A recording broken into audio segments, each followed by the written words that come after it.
Muito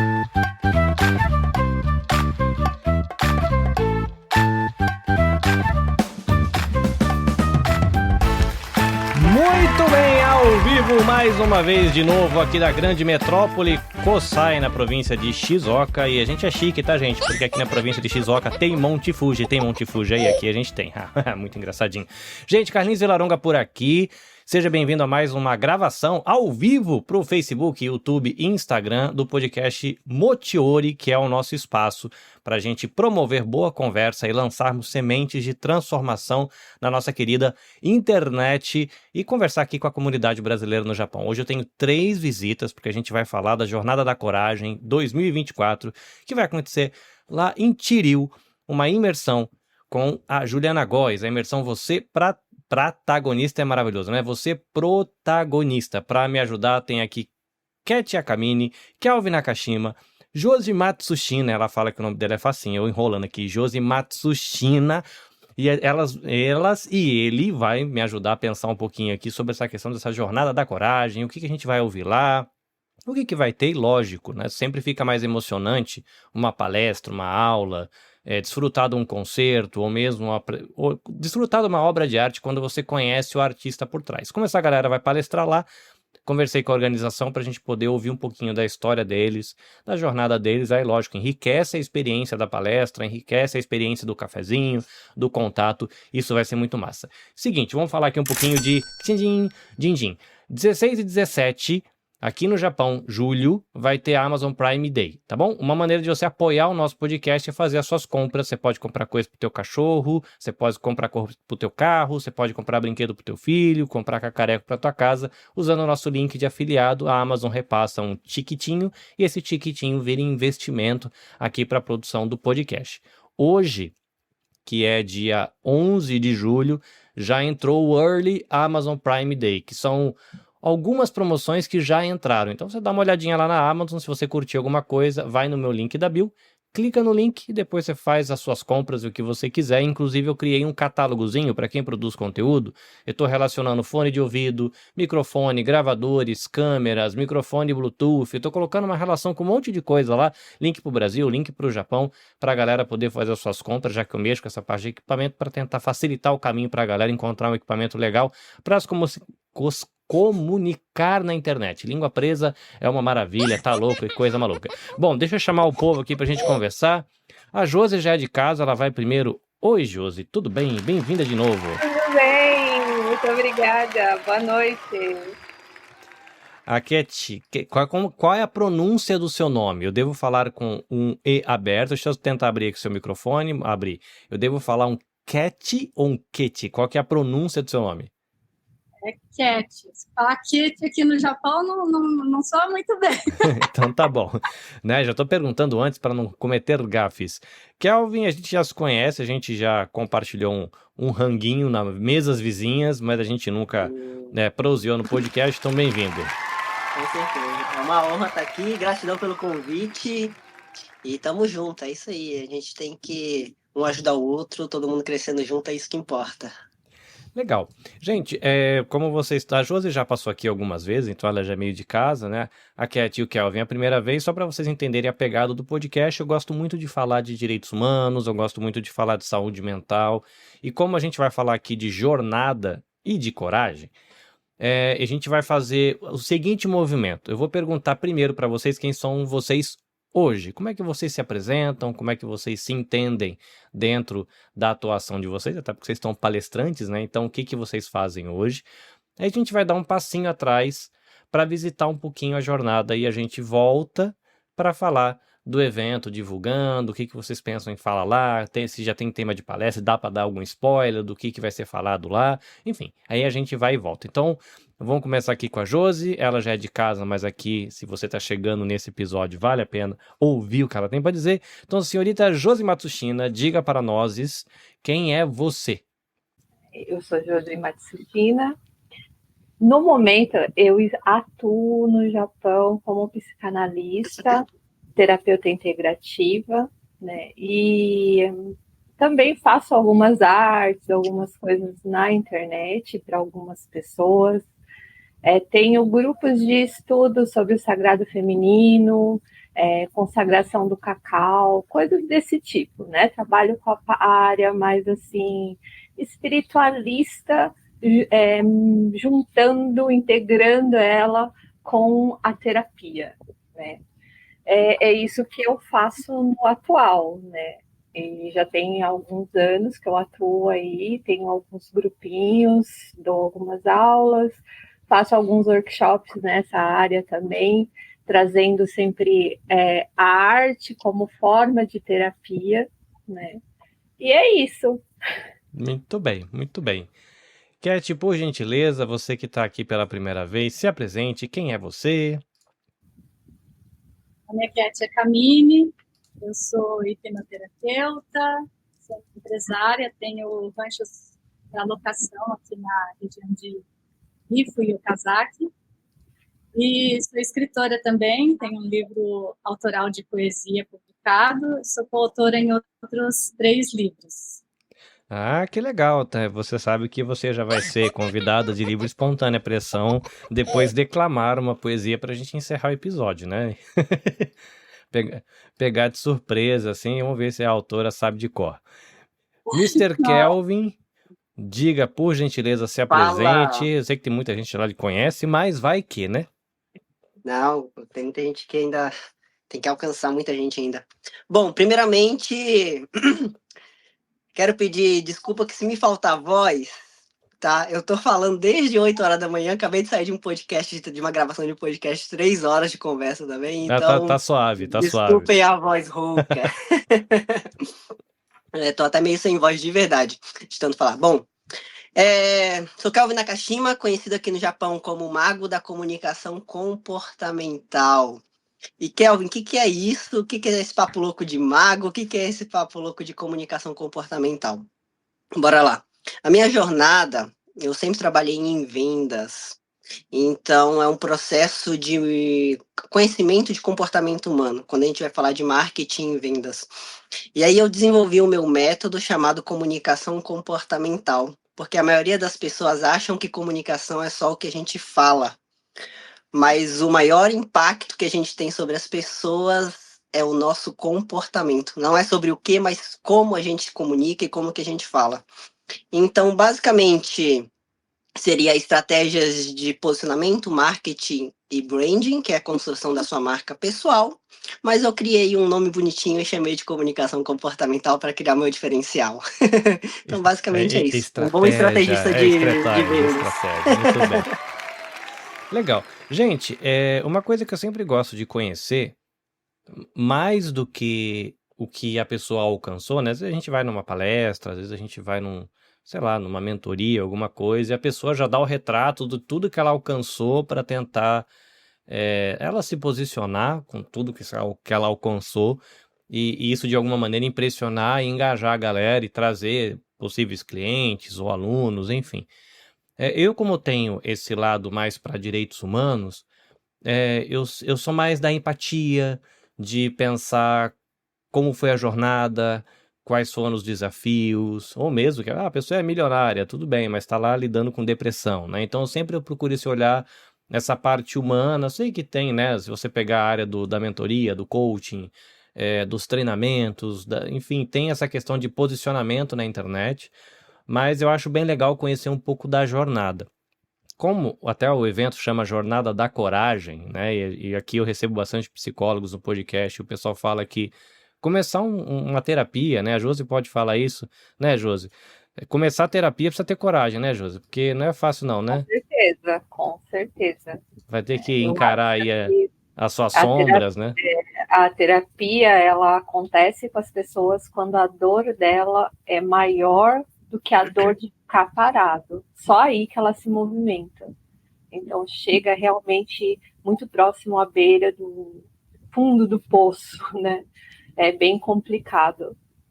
Legal. Bom, enfim, dada essa moldura inteira, a minha curiosidade de conhecer um pouquinho da jornada de vocês é o seguinte. Hoje vocês estão num estágio desse processo da vida de cada um de vocês, né? Cada um em áreas profissionais diferentes. E eu acredito que, olhando para trás, vocês conseguem traçar até um ponto onde vocês percebem que, de maneira mais talvez intencional, a caminhada começou a direcionar para até onde vocês estão hoje. Então, o que eu queria conhecer um pouquinho é como é que foi essa jornada, né? Como é que estava lá atrás e como é que foi um pouquinho desse processo até vocês chegarem no profissional que vocês são hoje, né? Que como é uma jornada, isso vai ultrapassar o hoje, daqui 1 ano, 2 anos, 5 anos, a gente seremos, né? Que é uma frase horrorosa, mas nós seremos outras pessoas. Beleza? Eu vou começar aqui com a Josi, né? Que é a nossa terapeuta de plantão aqui no rolê. Então diga, Josi, hoje você é terapeuta, você falou aí de um monte de coisa que você faz arte, ajuda as pessoas a fazerem arte, mistura um monte de coisa. Quando você puxa esse fiozinho lá atrás, onde é que você encontra esse nozinho que começou a desenrolar essa jornada até a profissional que você é hoje? Assim, inicialmente a minha profissão é pedagoga, né? Então, eu dei aulas em escolas brasileiras aqui por muito tempo, até que eu fiquei doente, eu adoeci. Então, eu passei por esse período, né, de depressão, de crise de ansiedade. Eu tive muitos problemas em relação ao estresse. Eu desenvolvi uma doença que, segundo os médicos, não tem um tratamento, não tem cura, que seria a fibromialgia, né? E eu sofri durante 2 anos com um tratamento bem difícil. E assim, Fibromialgia é aquele que dá dor generalizada ou eu tô confundindo as coisas? isso. O tratamento é à base de opiáceos, né, muito fortes, e eu cheguei a tomar 14 comprimidos diariamente durante 2 anos, sem Caramba. melhora das dores, mas com muita piora mental, porque eu passei por psiquiatra, psicólogo, fiz acompanhamento, tomava medicamento para dormir também, né? Então foi um processo muito difícil durante 2 anos, até que um dia eu não estava aguentando mais, eu sentei no sofá, tinha acabado de chegar do médico, assim, com 100 comprimidos. E aí eu falei assim para o meu esposo, eu não vou tomar mais nenhum comprimido. Aí ele falou, você não pode fazer isso porque você vai passar muito mal. E realmente, eu passei muito mal, fiquei muito mal. Mas eu acabei, assim, criando uma força, uma coragem mental, né? Muito forte, muito poderosa. E determinei na minha mente que eu ia vencer e superar isso. A partir daquele dia eu não tomei mais medicamento, mudei toda a minha alimentação, comecei a fazer uma suplementação acompanhada, né, por um profissional, e em cerca de 6 meses eu estava curada, né? A partir daí que eu comecei a buscar as terapias, as alternativas, eu fiz alguns cursos de terapias, depois eu fiz psicanálise e também fiz PNL, a neurolinguística, me ajudou muito a entender como a mente funciona, como eu funciono e como que eu posso me superar cada dia um pouquinho, né? E esse foi um aprendizado muito grande para mim. Então, assim, quando uma pessoa chega para conversar comigo falando de dor, eu não sei qual é a dor dela, mas eu entendo muito de dor, né? Então, eu já passei por um caminho, assim, bem difícil, complicado, em relação à saúde, à mentalidade, ao estresse, à ansiedade, à depressão, porque quando você não consegue mais realizar tarefas simples do dia a dia, porque você não consegue de forma nenhuma por causa das dores, porque quem tem fibromialgia, infelizmente, sente dor até para tomar banho. A água é como se fosse agulhas cortando sua pele, né? Eu tenho uma amiga que ela foi diagnosticada recentemente, é jovem, acabou de casar, e ela fala, cara, que tem vezes que não dá nem pra ir trabalhar. É acordar, tomar o café da manhã e voltar pra cama, porque tem dia que tá punk. Eu já cheguei a ter que ser carregada do quarto, descer as escadas, meu esposo trocar de roupa em mim e me levar para o hospital no colo, né? Então, é uma situação muito difícil que afeta muito sua mente, porque você não consegue mais nem abrir uma garrafa PET, cortar uns legumes para você fazer um jantar para sua família, você não consegue abrir um prendedor de roupas, sabe? Não consegue, a dor é insuportável. Às vezes alguém te cumprimenta só de pegar na sua mão, você chora. Imagina um abraço. Um abraço é uma coisa impossível. E isso, não, a dor maior não é essa. A dor maior é a mental, porque te impossibilita de fazer tudo que você gosta na sua vida, né? Então você não consegue abraçar seus filhos, você não consegue cumprimentar os amigos. Caramba, uma coisa não tinha pensado nisso, verdade, né?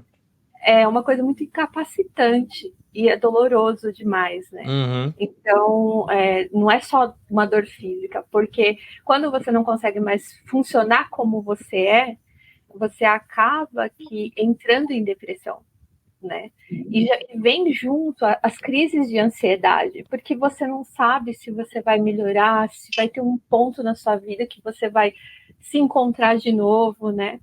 E eu tive crises de estafa, tudo. Passei, assim, por muitas coisas bem ruins desses 2 anos, né? E então, assim, essa busca, ela começou muito antes, na verdade, né? Mas, assim, eu deixei ela de lado um tempo para me dedicar somente à pedagogia, à aula. Eu fui diretora de escola, né? Então, isso me ocupava e acabava, assim, me levando ao extremo, porque eu não tinha tempo para nada, basicamente fazendo correções, trabalhos e tudo mais.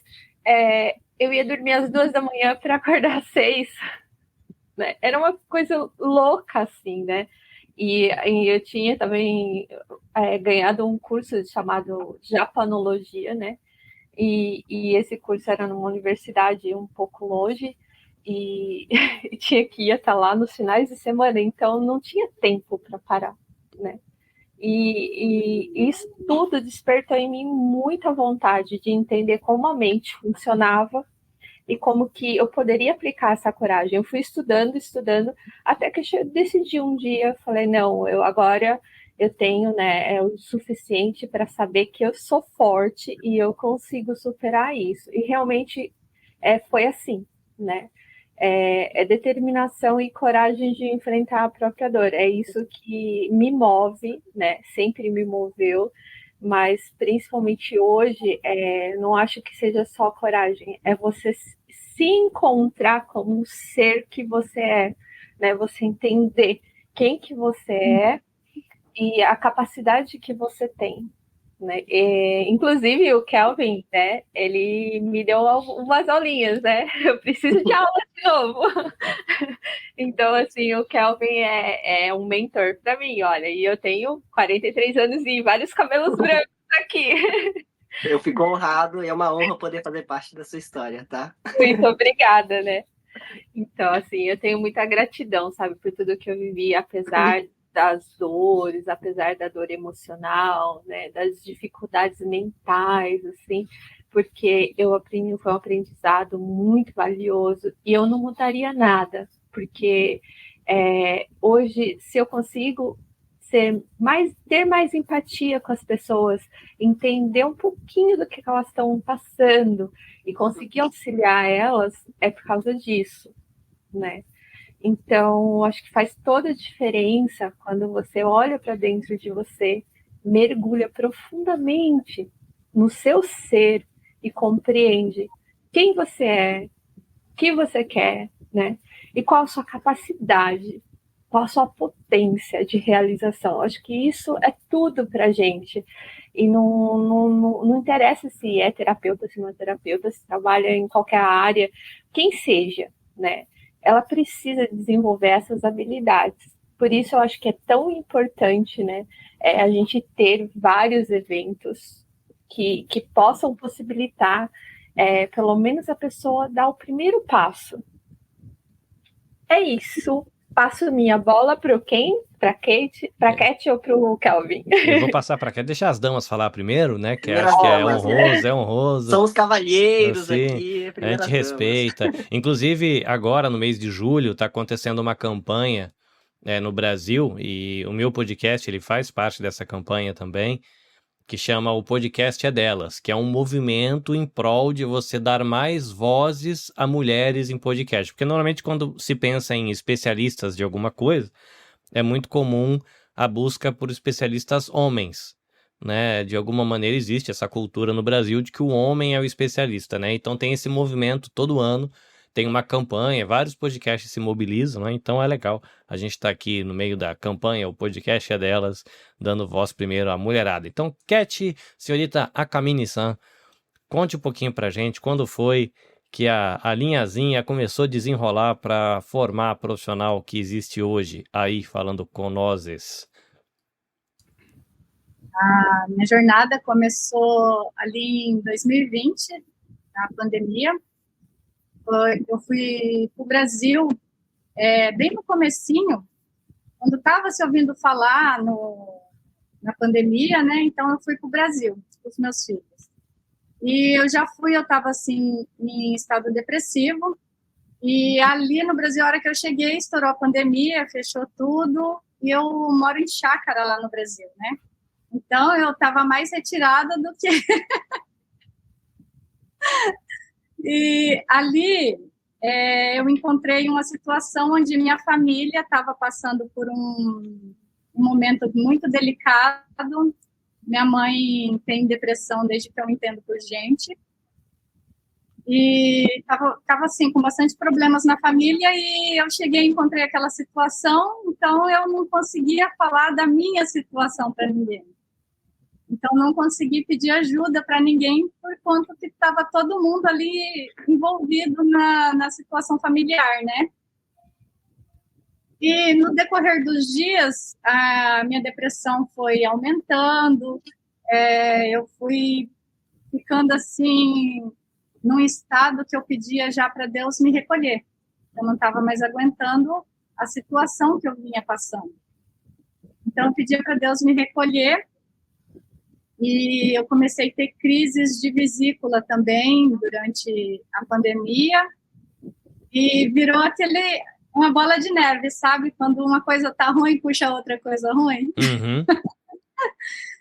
E começou toda aquela situação, tive que ser operada às pressas, e aquele medo, né? Porque no meio da pandemia, um morria daqui, outro dali, e parente, amigos, então o emocional fica destruído, né? Uhum. Foi quando eu saí da operação, que eu não podia aí ficar sassaricando pela chácara, eu comecei a escrever para uma forma de desabafo, e eu não tinha mais o que fazer, né? Tinha que fazer repouso. Daí que veio a poesia.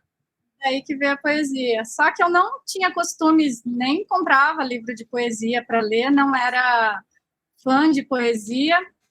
E eu comecei a escrever como uma forma de desabafo. E ali começou meu autoconhecimento, que eu nem sabia o que era isso na época. Ali eu comecei a escrever, e conforme eu escrevia, eu relia o que eu havia escrito, falava, nossa, essa situação eu deveria ter feito dessa forma. E comecei ali a ressignificar os acontecimentos na minha vida, e comecei a ter clareza do que eu vivia. Então, foi transformador a escrita na minha vida.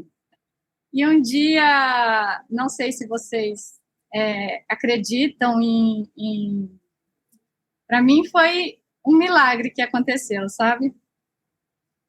Eu estava fazendo uma caminhada e pensando no que eu havia escrito a noite anterior. E aí, como se fosse alguém falando para mim, transforma em poesia. Aí, no primeiro momento, você acha que é coisa da sua cabeça, né? Aí, tipo, você continua, né? Continuei a caminhada, aí de novo veio, transforma em poesia. Aí eu parei, dei uma olhada para trás, eu falei, mas o que é isso? E de novo ficava martelando na minha cabeça, eu falei, meu Deus do céu, o que está acontecendo? E aí eu fiquei pensando, né, no que estava acontecendo, e o que eu havia escrito a noite anterior, que eu estava pensando, começou a se transformar em poesia. Que legal. Eu não sabia, assim, o formato que tinha que ser escrita a poesia, não sabia nada. Então, foi saindo as palavras, entrando outra, entrando rima, entrando melodia da poesia. Falei, meu Deus! Aí eu saí correndo para transcrever Você fez, aquilo que nessa caminhada, você fez o download do Drive da poetisa. foi. E ali eu comecei a escrever o que vinha na minha mente, comecei a pegar as coisas que eu havia escrito já, e aquilo se transformava magicamente, sabe? Quando eu relia. E assim nasceu as poesias. Aí eu fiquei 1 ano no Brasil, e escrevendo, foi um bote salva-vidas que Deus me jogou ali, sabe? E eu voltei para o Japão depois de 1 ano, e chegando aqui eu sabia que eu tinha que fazer algo, porque eu ainda não estava bem. Eu tinha melhorado por conta da escrita, mas eu não estava bem ainda. Foi quando eu vi um anúncio no Face falando sobre autoconhecimento com PNL. E eu fui atrás, comecei daí a fazer as sessões de terapias com PNL e vi que foi melhorando. Só que daí meu mentor, ele teve que se ausentar, e aí eu naquele desespero, sozinha de novo, conheci a hipnose clínica. E com a hipnose clínica eu fui fazendo o meu tratamento, e aí eu fui vendo que realmente eu estava melhorando. E eu fui melhorando, entendendo as situações da minha vida, as feridas que estavam abertas dentro de mim, a ressignificação dessas feridas. Então, aí eu tinha 2 instrumentos de cura, a hipnose e a escrita. Porque eu trabalhava ali na hipnose e olhava para as coisas que eu havia escrito, então aquilo casou muito, sabe, na minha situação. E eu fui melhorando, entrando no caminho do autoconhecimento, e resolvi fazer a formação para a hipnose clínica. Aí hoje eu atuo como hipnoterapeuta, e na onde eu fui ferida, eu estou conseguindo ajudar outras mulheres hoje com essa ferramenta incrível que é a hipnose. É interessante, né? É por isso que eu achei legal até o nome do evento ser Jornada da Coragem. Porque, lógico, né? Vai ser um evento para falar de você buscar uma forma melhor de você mesmo. E normalmente a gente vai, tem toda aquela atmosfera de vamos vencer, vamos conseguir, não sei o quê. Cara, mas encarar a jornada da própria história e olhar para a própria dor tem que ter coragem, não é fácil, né? A gente pode tentar ignorar, mas é interessante como as nossas dores, dependendo do que a gente faz com elas, elas viram ferramentas de acolhimento depois. Porque, por exemplo, o porquê que eu faço podcast com essa proposta de direitos humanos, cultura, educação, bem-estar, se um dia a gente tomar um cafezinho, eu conto.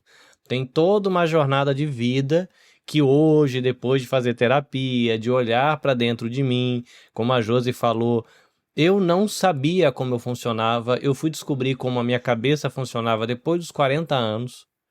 Eu sempre funcionei, mas eu não sabia como eu funcionava. E aí você vai para terapia, né? O terapeuta faz uma perguntinha, né? Você passa 2 semanas tentando responder a dita cuida da pergunta, né? Mas foi legal. E é interessante como você falou, né? Você pega hoje na onde foi a minha dor, é onde eu ajudo mulheres. E é interessante, né? Eu sou voluntário do Instituto Maria da Penha lá no Brasil, ajudo a equipe a fazer o podcast deles. E você vai ouvindo histórias de mulheres negras, mulheres indígenas, mulheres de ONG, mulheres que sofreram abuso. E, cara, é muito legal ver como essa dor vira uma potência depois, né? E você vê uma pessoa que tá com uma ONG que tá impactando centenas de mulheres, e você vai ver, foi às vezes uma menina que infelizmente foi abusada, sei lá, quando tinha 6 anos, ou era agredida pelo marido quando era uma jovem na casa dos 20 anos, e hoje é uma senhora, né? Uma mulher que tá uma líder super forte. Imagina a jornada, né? A jornada deve ter sido muito dolorida, mas é legal, assim, traz um pouco de esperança, né? Depois que eu percebi isso, me incentiva a continuar produzindo conteúdo, a continuar criando conexões humanas através da comunicação digital, que é o meu universo, por perceber que esses diálogos podem ser muito transformadores, né? Hoje eu fiquei pensando nisso essa semana, né? Qual que é o meu produto, né? O que eu faço, né? Eu faço podcast? Não, eu acho que não. Eu acho que eu crio transformação através de comunicação com o podcast. É diferente, né? Você tá semeando, né? Coisas boas. Mas é legal, acho muito legal conhecer essa jornada. Por isso que eu quis ouvir um pouquinho disso de vocês. E aí, Mister Kelvin? Temos aí o jovem que criou o brand marketing como o mago da comunicação. E aí, mas da onde começou a desenrolar esse fiozinho? As pessoas ali no meu Instagram já estão cansadas de ouvir essa história, mas para o seu público aqui, vou te contar que a minha jornada começou quando eu tive a notícia que eu ia ser pai, tá? Então, começou com um grande propósito, eu chamo de ritual de passagem, porque existem momentos na vida que a gente passa por uma transformação, né? E quando a gente recebe a notícia de que a gente é responsável por uma outra vida, muda completamente a história, a forma que a gente tem que se comportar, bate aquela sensação de, meu Deus, será que eu dou conta? Né? Então, eu chamo isso de ritual de passagem, que são momentos da vida onde acontece uma transformação na nossa psique. Bate aquela responsabilidade e a gente sente aquele peso de que, meu Deus, o que eu fiz na minha vida e como que eu tenho que levar a minha vida daqui para frente, né? Então, basicamente, eu falo para as pessoas que o que eu ensino para as pessoas ali nas redes sociais são coisas que eu busquei como conhecimento de desenvolvimento humano para adquirir poder. Então, se eu pudesse resumir o que eu entrego para as pessoas, é poder. E Kelvin, o que significa esse poder? Poder é você literalmente poder realizar aquilo que você quer na sua vida. Propósitos, ideais, projetos, sonhos. E de onde saiu esse meu propósito de passar poder para as pessoas? Porque tem aquela frase, conhecimento é poder, né? Só que eu sempre fui uma pessoa muito estudiosa, sempre fui uma pessoa de bom coração, mas quando a gente vem para esse mundo, vem para o mundo real, encarar a jornada de mercado de trabalho, a gente sabe que as coisas não são fáceis. Então eu passei por muitas dificuldades na vida, passei por crises, já fali, já passei por problemas de relacionamento, problemas emocionais, problemas de doenças físicas. Então eu estava completamente perdido, vivendo um caos, mesmo sendo uma pessoa boa e mesmo sendo uma pessoa estudiosa. E aí a gente descobre que o jogo da vida real não funciona da forma que a gente idealiza, da forma que a gente imagina. E se a gente quer literalmente ter resultado, o poder de construir os nossos sonhos, os nossos objetivos, a gente tem que descobrir quais são as regras do jogo da vida. Então, quando a gente descobre essas regras, a gente começa a adquirir o verdadeiro poder, que é o poder de literalmente mudar a nossa realidade e construir o que a gente quiser construir na vida. Então, a minha base de estudo é justamente isso: passar todos os conhecimentos e as habilidades necessárias para que o meu filho possa ir para o mundo e ele consiga viver uma vida plena, uma vida próspera e ele consiga realizar todos os sonhos dele. Né? Então, durante essa minha busca, eu fui atrás de conhecimentos necessários para que as pessoas consigam, de fato, ter resultado. Porque não adianta ter conhecimento. E aí eu mudei essa frase: conhecimento não é poder. Conhecimento é poder em potencial. Se a gente não aplica da forma correta, dentro das regras do jogo da vida, do jogo do mundo, que a gente vive num sistema, a gente não pode negar que a gente está dentro de um sistema que já foi criado, a gente nasceu dentro desse sistema. Então, eu faço uma pergunta para vocês e para a sua audiência. Imagina você jogando um jogo de xadrez, né? Quais são as chances de você ganhar uma partida de xadrez se você não sabe as regras? É praticamente zero, né? A vida funciona da mesma forma. Então, por mais que a gente estude, por mais que a gente busque vários tipos de conhecimento, que é o que aconteceu comigo, eu era uma pessoa muito estudiosa, eu tirava as melhores notas na escola, mas quando a gente vem para o mercado de trabalho, a gente passa dificuldade, vê gente indo muito melhor do que a gente que tem menos estudo, né? E aí entra naquela questão que você falou, no mundo digital hoje, tem gente dando golpe, tem esses pessoal passando informação, né, ganhando dinheiro das pessoas de forma não tão honesta, né?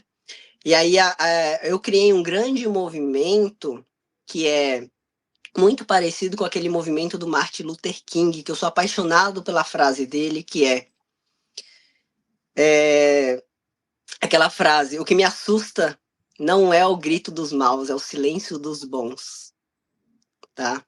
Então, a minha missão é dar poder para as pessoas com bons propósitos. Porque a diferença, eu trabalho com comunicação e persuasão, tá? A diferença de manipulação e persuasão é a intenção de cada pessoa, porque as ferramentas utilizadas são as mesmas. E aí, durante a minha jornada, eu encarando falando de jornada agora, né? Durante toda a minha jornada, eu não entendia o porquê que eu passava tanta dificuldade na vida. Eu não entendia porque eu sofria tanto e eu abria negócios e não dava certo. E eu via gente com menos habilidade, menos conhecimento, com menos propósito do que eu, tendo sucesso e eu não. E aí eu comecei a me questionar. O que está acontecendo de errado? Eu estou tentando aqui levar coisas boas para as pessoas e eu não estou conseguindo prosperar. E eu vejo tanta gente ruim aí no mundo conseguindo ter sucesso, conseguindo ganhar dinheiro, né?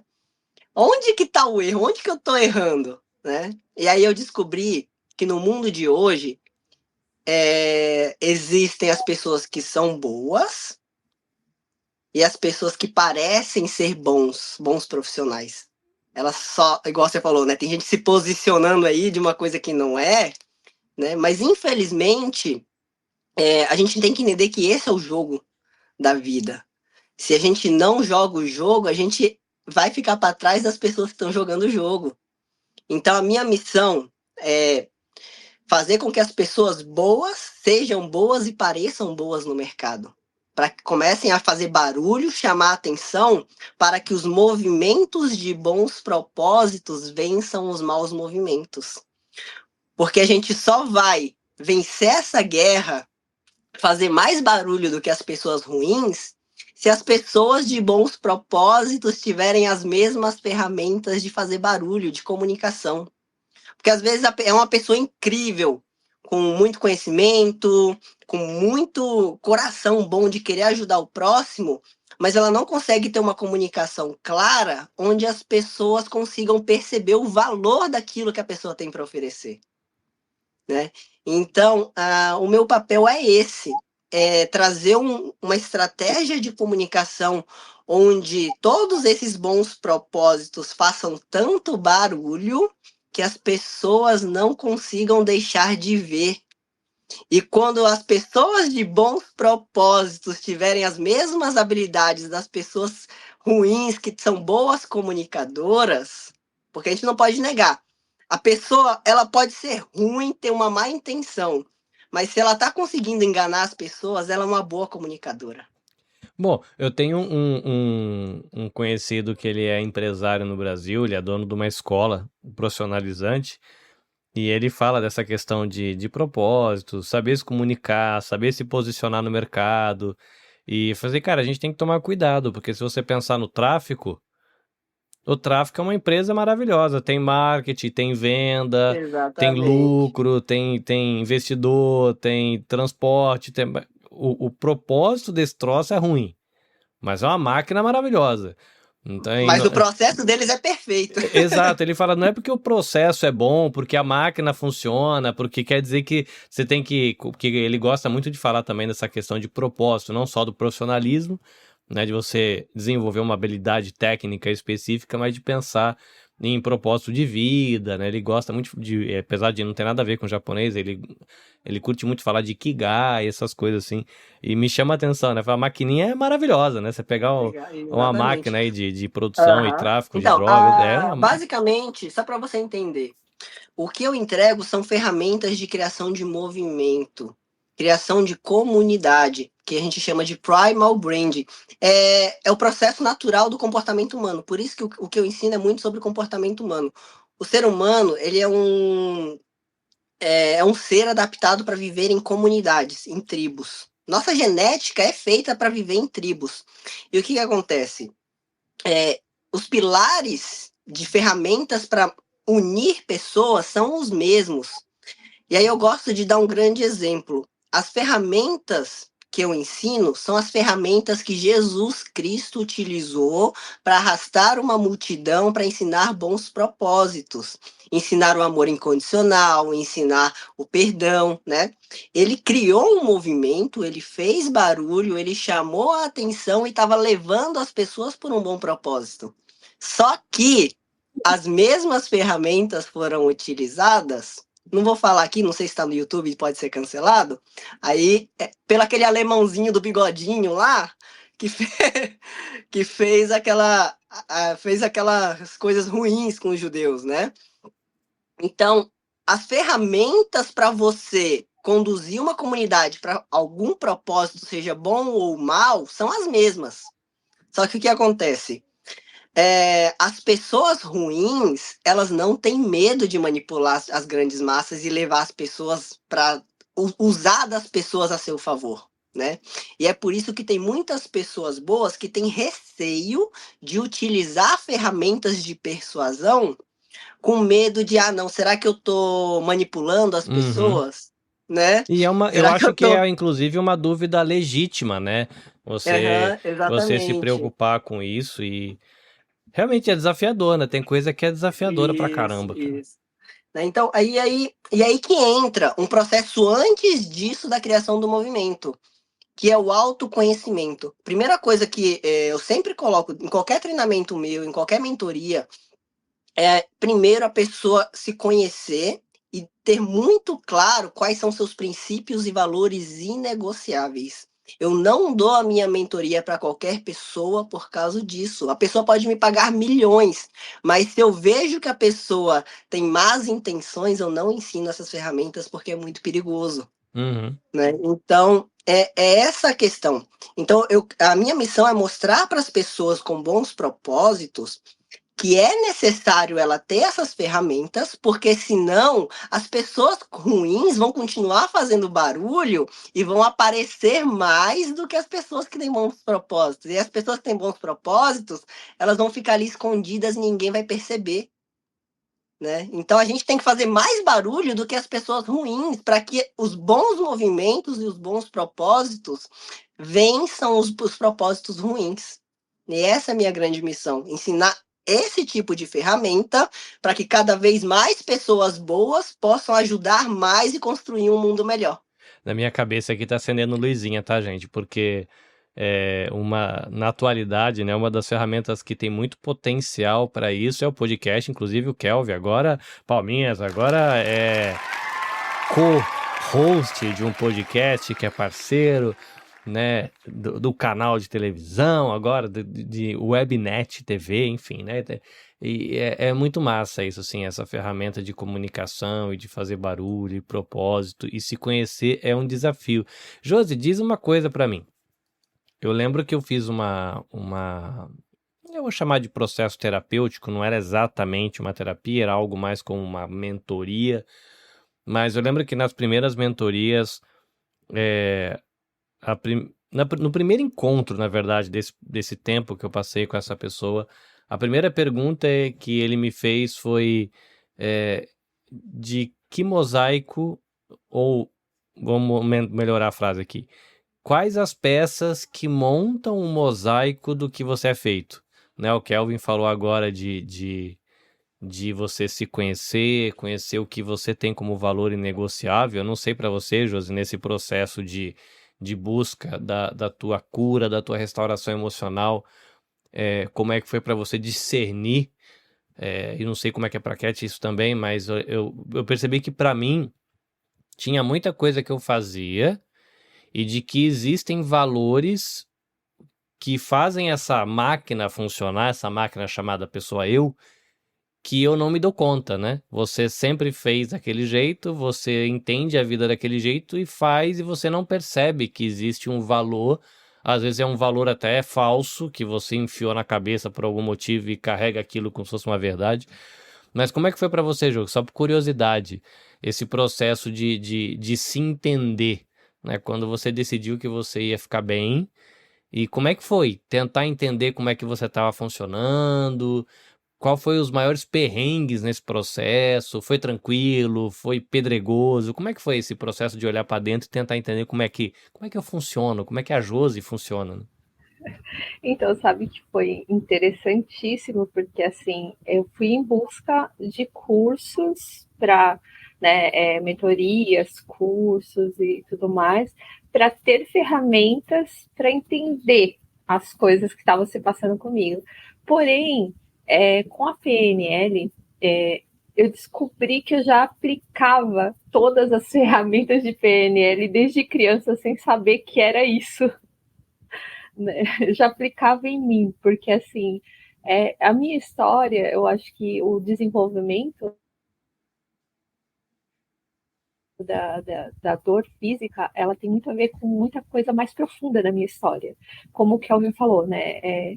Eu também venho assim de, vamos dizer assim, uma história familiar não muito legal. Eu sofri abuso quando criança, né? Além disso, eu também sofri bullying na escola por causa de uma deficiência na pele. E eu passei por muitas coisas. E sempre, sempre as ferramentas que eu tinha dentro da minha cabeça, da minha mentalidade, o fato de modelar pessoas, né, tê-las como exemplo para a minha vida, sempre fez muita diferença. Então, eu nunca me peguei a pessoas que me faziam coisas ruins, negativas, aquelas que me feriam, eu deixava para lá, tipo assim, tá tudo bem. Eu me espelhava naquelas pessoas que eu admirava, né?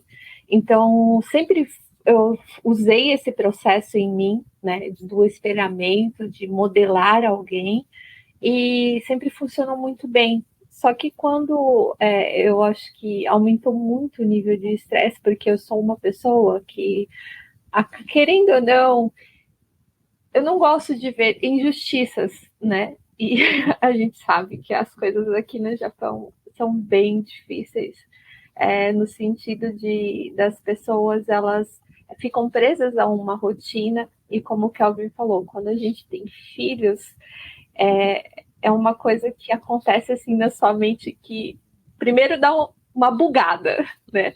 Aí depois da bugada, passou o bug, aí você fala, o que eu vou fazer da minha vida agora, né? Eu também passei por esse processo, eu vim com um filho pequeno para cá, né? E quando eu cheguei aqui, assim, eu via que a maior parte das pessoas trabalhando dentro do ambiente escolar, percebia que as pessoas, elas não se preocupavam, os pais, né, não se preocupavam com os seus filhos como deveriam, e isso me causava dor, né? Só que eu não sabia lidar com essa dor, né? Porque não era uma dor que era minha, eu estava carregando dores de todo mundo. Então, assim, isso foi difícil para mim entender, que eu não posso carregar dor dos outros. O negócio de querer ajudar todo mundo, de querer amparar todo mundo, não funciona. Entende? A primeira coisa que você tem que fazer realmente, e para mim, né, foi isso, buscar dentro de mim aonde eu me amparo, aonde eu me acolho, né? Eu estou fazendo para todo mundo, mas e eu? Onde eu fiquei nessa fila, né? Nesse processo eu fui me deixando de lado, me deixando e fui me perdendo. Aí quando você se perde, basicamente você está num lugar dentro de você que você não conhece mais. Então, se reencontrar com você, realmente avaliar se aquilo é o seu sonho, né, de vida que você está vivendo, porque para mim, ser pedagoga, estar atuando dentro de uma escola, era meu sonho, era a minha realização profissional e pessoal como pessoa, era o que eu amava, né? Desde criança, tipo, tinha 3 anos, se você me perguntasse o que você vai ser, eu respondia, professora! Né? Então, isso era uma paixão para mim. E eu descobri que essa paixão, ela já não me movia mais, foi uma desilusão muito grande, né? E aí tentar encontrar dentro de você uma nova motivação, um novo sonho que faz, sabe, o seu coração pulsar, o olho brilhar, é muito difícil. É um caminho assim, é o caminho das pedras, porque você tem que ir lá atrás em você e tentar entender o que você vai aplicando. Então você realmente acaba buscando vários cursos, vários caminhos. Eu acho que sempre eu falo para as pessoas assim, né, que chegam perdidas, não sabem quem elas são, o que elas querem, não tem mais um sonho, porque acontece muito aqui no Japão as pessoas vêm do Brasil com um sonho, mas quando elas chegam aqui, elas deixam esse sonho ir acabando, perde a luz, né? Vai apagando a velinha.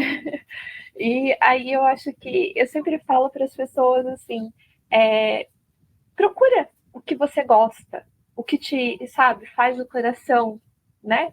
Ficar quentinho, te dá um aconchego. Procura algo que faz brilhar seus olhos, faz você sorrir, porque é isso que vai te mover. Então, vai buscar um curso, um artesanato, uma mentoria, qualquer coisa, mas faz algo diferente, porque se você está sempre fazendo a mesma coisa e querendo um resultado diferente, é meio complicado, né? Porque não vai acontecer. Então, assim, é muito importante isso. E foi o que eu fiz, assim. Então, para mim, não foi tão complicado nesse sentido, mas o processo de dor, né, era difícil, me incapacitava. Fora isso, a parte mental foi assim uma descoberta muito legal, sabe? Eu gostei muito de me redescobrir, né? Descobrir novamente, fazer uma busca interna para buscar aquela Josi que podia amar mais coisas. Não só aquela criança de 3 anos que tinha decidido que ia ser professora. Que ela podia ter outro caminho. Então, é você construir um novo caminho para você, se dedicar a ele com coerência, principalmente com amor, né? Com o que você tem dentro de você, porque eu acho que o ser humano ele é muito assim, é como o Calvin falou, né? Muitas vezes você conhece alguém, parece bonzinho, mas não é bem assim a história, né? Então, assim, eu não quero ser boazinha, eu quero sempre me colocar em primeiro lugar, né? Cuidar de mim primeiro, para poder ter algo para ofertar às outras pessoas, né? E esse foi o processo que eu aprendi a fazer. E eu ensino isso para as pessoas, né? Que elas têm que primeiro se colocar em primeiro lugar, olhar para elas, buscar o sonho delas, conseguir alcançar um objetivo, não só alcançar, mas construir o seu caminho, né? Porque a gente, às vezes a pessoa fala, tá, eu quero fazer tal coisa, eu quero ser assim, assado. Mas você também se constrói como ser, né? Como você falou, daqui a alguns anos a gente não vai ser mais isso que a gente está vendo aqui. A gente vai assistir até dar umas risadinhas, né? Falar, nossa, eu era assim. Mas, assim, eu acho que tudo na vida é um processo. E para mim, ainda né? Porque esse ano, por exemplo, assim, está sendo uma descoberta atrás da outra. Eu tinha muitos projetos engavetados, o Kelvin sabe disso, né? Eu tenho muitos bloqueios ainda em relação a falar em público e estou tendo a oportunidade agora de quebrar esse bloqueio, né? Vai ser incrível. Então, com essa palestra, estou estudando para isso também, né? Porque a gente não quer pagar mico. Mas, assim, esse ano está sendo um ano, assim, sabe? Eu acabei descobrindo que eu estou num processo de câncer, né? E venho fazendo um tratamento. E com essa descoberta, me trouxe uma clareza muito grande, porque surgiu a urgência de viver, né? Uhum. E essa urgência de viver, eu quero trazer isso para todas as pessoas. Porque não é porque eu estou num processo, passando por um processo de saúde no momento, que é diferente para mim, que eu tenho mais urgência, mas eu acredito que todo mundo deveria ter muita urgência de viver, mas viver a vida verdadeiramente, né?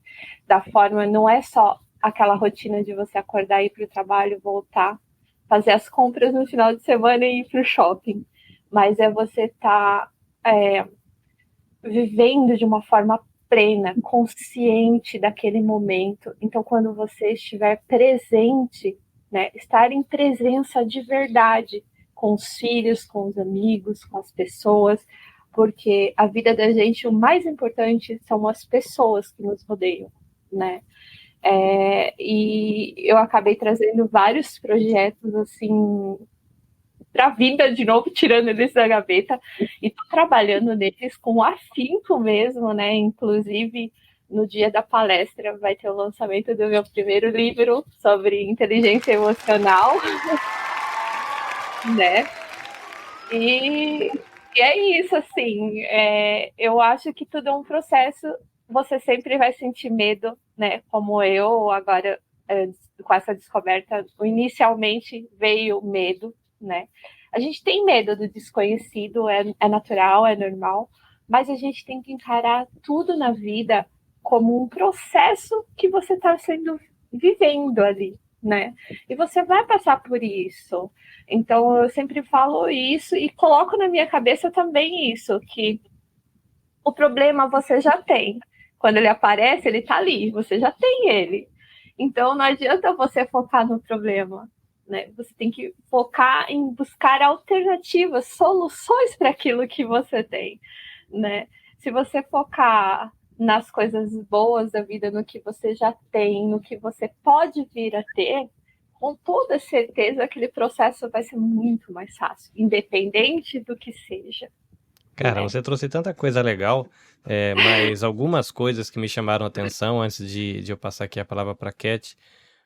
Você falou, né, desse cuidado com você mesmo, e eu quero desenvolver um pouquinho disso com a Cat, porque ela citou algo sobre isso. Mas eu conheci recentemente um casal, ele é, se não me engano, um venezuelano casado com uma brasileira, ele é terapeuta, psicólogo, especialista em comportamento, e ela é uma psicóloga especialista em traumas e perdas. E eu já tive um bate-papo com uma terapeuta que tratava de traumas especificamente, e você falou, né, dessa troca da sua carreira, né, quando você teve que deixar a educação porque entendeu que não era mais aquele momento que você estava vivendo, e precisou procurar uma outra coisa e tal. E ela estava citando, né, uma dessas terapeutas, eu não lembro se é a terapeuta desse casal ou se foi numa outra conversa, que uma das coisas que mais choca a pessoa é a aposentadoria e justamente troca de carreira. Porque a nossa identidade, ela costuma estar muito atrelada ao que a gente faz, né? E aí quando você tem a aposentadoria, o pessoal fala, pô, fica doidão, porque aí você tira aquilo que norteou a vida da pessoa, por, sei lá, por 40 anos.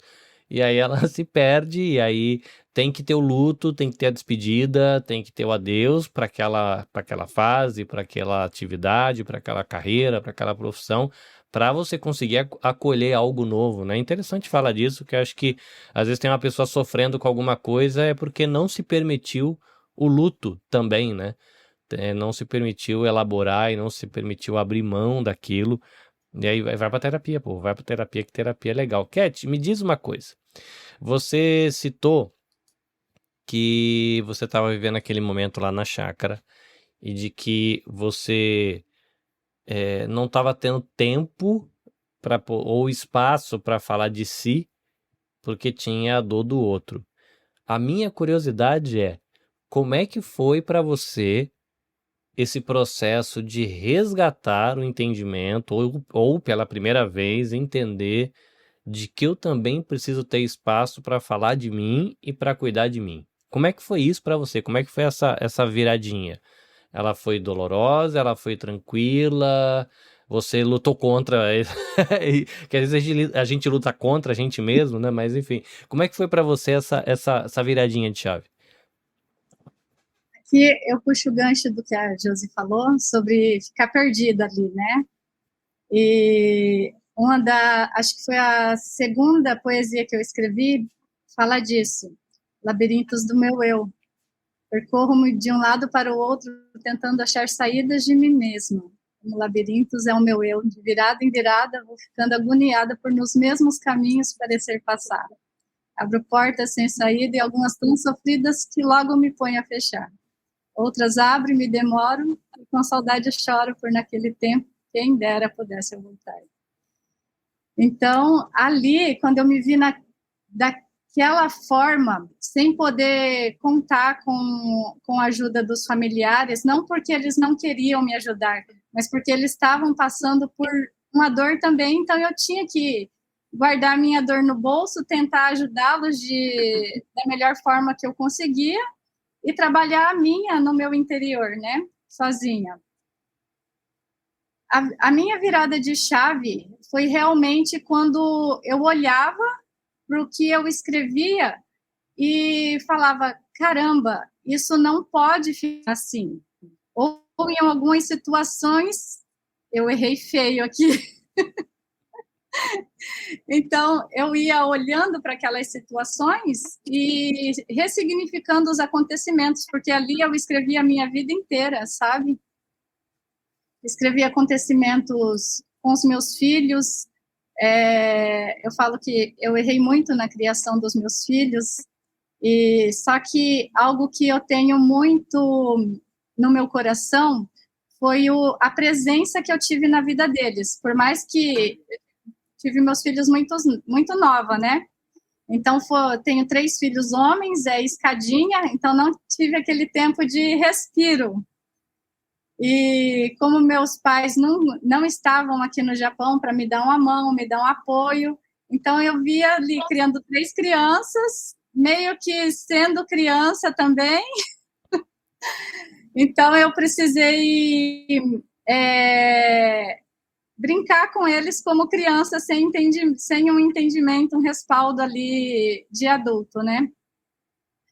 E meu filho do meio, ele foi diagnosticado com autismo, e ali naquele processo que eles queriam entrar com remédio, porque ele era muito agitado, ele era até um pouco agressivo com outras crianças, se pegasse as coisas da mão dele, ele descia a mão. Então, esse diagnóstico de autismo, falando que ele teria que entrar em sala especial na creche, que teria que entrar com medicamento para acalmar ele. Então, eu não aceitei esse diagnóstico dele, fui para o Brasil procurar outros médicos, e lá em São Paulo, passei no médico em São Paulo, que ele deu o mesmo diagnóstico, que ele tinha autismo mesmo. Ali o chão abriu nos meus pés. Cara, você tá trazendo tanta coisa aqui que a gente... É legal esses papos de história de vida. E aqui, gente, é o resumo do resumo do resumo do resumo. Mas isso que ela tá comentando sobre a busca de se reconhecer, de se perceber. Isso que você tá falando de não aceitar também diagnóstico, né? Seja seu mesmo. Eu tenho um filho também que tem diagnóstico, né, de neurodivergência. O médico ainda não bateu o martelo exatamente o que é, e nessa tentativa de entender o meu filho, tudo indica que ele herdou de mim, então eu vou buscar, né, esse processo de fazer o diagnóstico, apenas também para ter essa caminhada junto com ele. Mas isso que você está falando de não aceitar, esse é um processo dolorido, né, Cat? De falar, não, o meu não, pode ser o do vizinho, pode ser aquele da ONG, mas o meu não. E naquela época, a gente não ouvia muito falar em autismo, sabe? Não, TDAH, ou sei lá, tem outras coisas, né? Sim, a gente não tinha entendimento. Eu achava que era alguma coisa no ouvido da criança. Labirintite e autismo, né? Então, eu fui ali para São Paulo, o médico, ele entrou no consultório já derrubando tudo, pulando no colo do médico. Ele falou, mãe, eu vou fazer o exame, mas não preciso nem do exame para falar que seu filho tem autismo num grau bem elevado. E vamos fazer o exame para confirmar só, mas a gente vai ter que entrar com medicação. E ele fez os exames ali, ele falou assim, mãe, deu alterado mesmo, ele vai ter que tomar remédio, você vai se sentir melhor porque ele vai se acalmar. Eu falei, eu não vou me sentir melhor, eu não vou dar remédio para o meu filho. Eu estava em negação, sabe? Porque eu não queria, dentro do meu coração, eu não sentia que era aquilo. Aí eu fui procurar outro médico na minha terra natal, que é Campo Grande, né, Mato Grosso do Sul. E ali eu encontrei uma junta médica de psicanalista, psicóloga, terapeuta ocupacional, neuropediatra. Então, ela dei os exames do Japão e do Brasil para ela, né? E ela falou assim, só que aqui na clínica a gente vai fazer tudo de novo. Só que ela falou assim, mãe, se acalma, porque pelos exames que eu estou vendo aqui, não achei que está certo esses exames. E foi feito toda aquela bateria de exames de novo, e ele começou a fazer tratamento com a psicóloga, fono, terapeuta ocupacional, e a neuro ia ali avaliando o caso. Eu fiquei 3 meses no Brasil, e o diagnóstico foi TDAH. Ele não falava até essa época, então ele saiu dali da clínica com 3 meses falando. Então foi assim um presente de Deus na minha vida, sabe? Ter me direcionado a essa junta médica, né? Então eu falo que a importância de quando você sente no seu coração que algo não está certo, você ir em busca daquilo que arde no seu coração. Não é que eu não iria medicar meu filho se realmente fosse comprovado o autismo, né? Hoje a gente realmente sabe que muitas crianças precisam sim do remédio, né? Só que se eu tivesse aceitado os 2 diagnósticos, como meu filho estaria hoje, né? Então, foi algo que impactou a minha vida ali e me fez entender como a gente não pode aceitar somente as primeiras opiniões, e me fez começar a me entender também, porque eu não tinha voz ativa naquela época. E aí eu mudo para quando eu comecei a empreender, foi a mesma situação. Eu já vivo aqui no Japão há pouco tempo, só 30 anos. Então, durante esse tempo... O pessoal, quando fala isso, eu pergunto se veio de Caçatumaru. Desculpa a piada ruim, mas eu sempre faço a minha piada. Vocês vieram de Caçatumaru pra cá?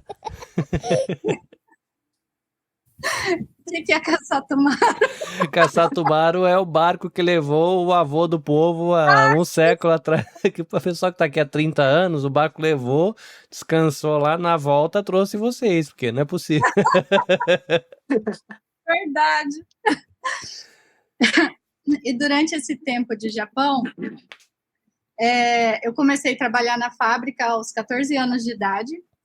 E a primeira vez que eu entrei na fábrica, que eu olhei aquelas senhorinhas de 60, 70 anos trabalhando, eu comecei a chorar desesperada. Falei, meu Deus, é assim que vai ser a minha vida? Eu não vou aguentar, eu já não estava aguentando o primeiro dia.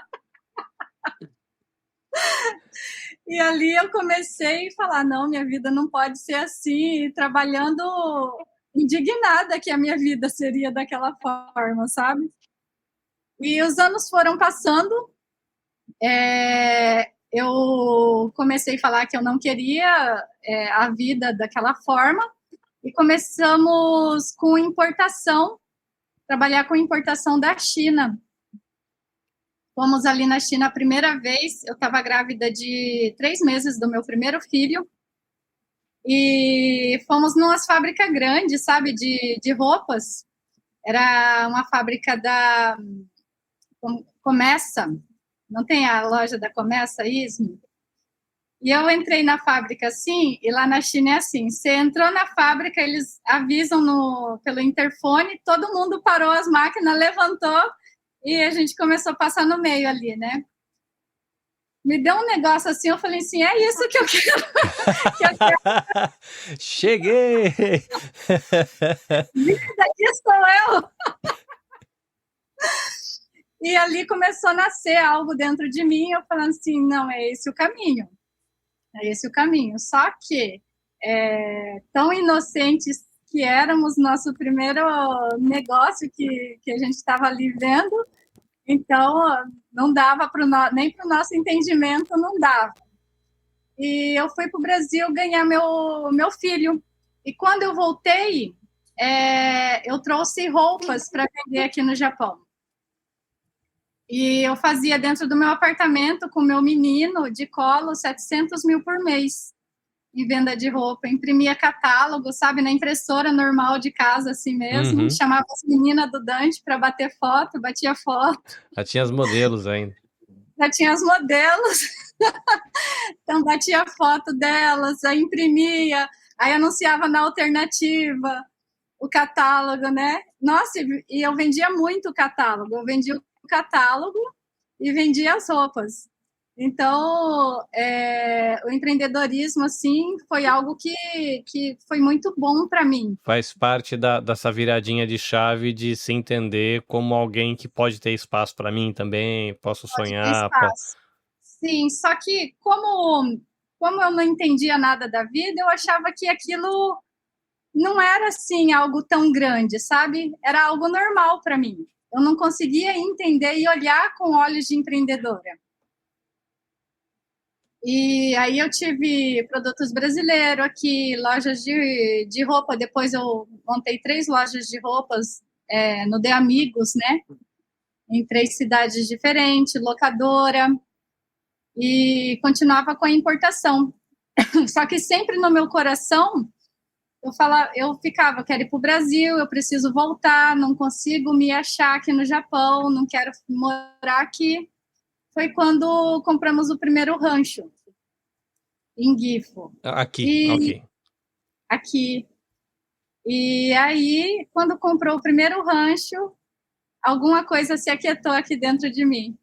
Eu falei, nossa, a volta às origens, né? Porque eu sempre fui de fazenda no Brasil, né? Cresci em fazenda. Então, essa volta às origens... Eu sou menininho de carpete, brincadeira. Não, mas só tapete de crochê. Minha mãe carpete não tinha em casa não, porque eu tinha alergia. Mas eu não...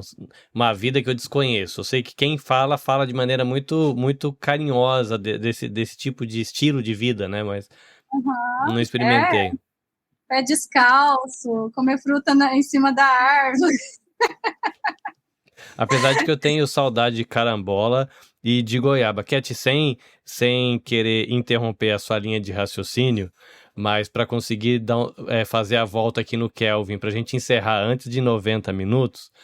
Gente, eu sei que fica... Todo mundo tem uma história grandona e legal, né? Aqui a ideia é dar fundamento para você aproveitar melhor a palestra dessa galera e arrumar uma desculpa para tomar café, entendeu? Você chega lá e fala, então, sabe aquele negócio que você falou lá no podcast? Puxa o café e puxa eles lá no evento e vai tomar café, que vai ser bom. Mas, Kelvin, a Cat estava falando da só questão... interromper um pouquinho. Só. Pode falar. Eu quero tomar café com a Cat, hein? A gente tem muito em comum. Eu também tenho um filho atípico, tá?